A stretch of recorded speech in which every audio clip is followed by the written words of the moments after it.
Superstar विजय मोदी के साथ मिलकर करेंगे काम। 2014 में ही मोदी के साथ मिला लिया था हाथ।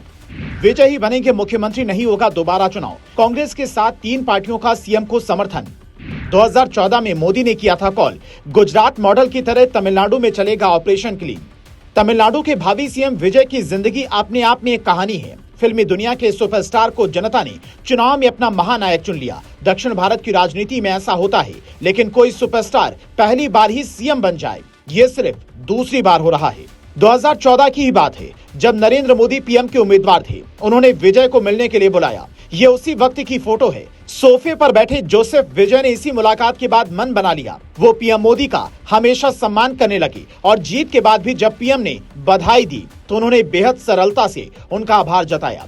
कांग्रेस के 5 विधायकों के साथ सीपीआई और सीपीएम के 2 विधायकों के साथ तमिलनाडु की क्षेत्रीय पार्टी के 2 विधायकों ने भी विजय को समर्थन किया है। यानी अब उनके पास कुल 119 विधायक हो गए हैं। वो मुख्यमंत्री पद की शपथ ले सकते हैं। तमिल में थलापति का मतलब सेनापति होता है और इस नाम का काफी सम्मान किया जाता है। अब थलापति तमिलनाडु के असली सेनापति बन सकते हैं। विजय की पिछली कई फिल्मों में उन्होंने राजनीतिक संदेश के जरिए एक अलग मैसेज जनता तक पहुंचाया। 2013 में आई उनकी हिट फिल्म थलाइवा को टाइम टू लीड टैगलाइन के साथ रिलीज किया गया। इसके बाद सरकार और कत्थी और मास्टर जैसी फिल्में आई, जिनमें से हर फिल्म में पिछली फिल्म के मुकाबले ज्यादा मजबूत राजनीतिक संदेश छिपा हुआ था। यहां तक कि उनकी आखिरी फिल्म का शीर्षक जननायक था, जिसका अर्थ है जनता का नेता। यानी कि विजय ने फिल्मी पर्दों के जरिए पहले जनता का मन पढ़ा, फिर उसी फिल्मी अंदाज में प्रचार किया और अब उसी अंदाज से काम करने की उम्मीद भी जताई जा रही है। फिल्मों में सकारात्मक रहे तो राजनीति में भी पूरी संभावना है।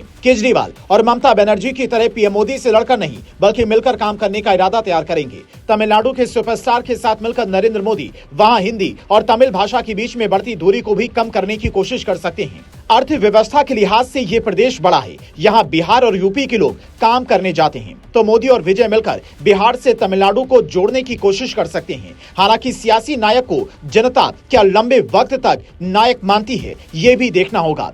तमिलनाडु की सियासत में जयललिता जनता के दिल पर राज करती थी। उनकी मौत के बाद तो अस्पताल के बाहर कई लोगों ने आत्मदाह की कोशिश भी की थी।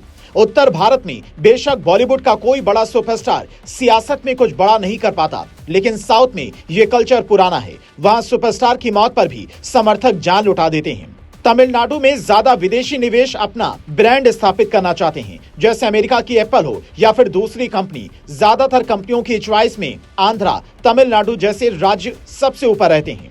विजय के पास एक मौका है। नरेंद्र मोदी के साथ मिलकर तमिलनाडु की संस्कृति, सनातन सभ्यता के साथ विकास के मॉडल को नया रूप दे सकते हैं।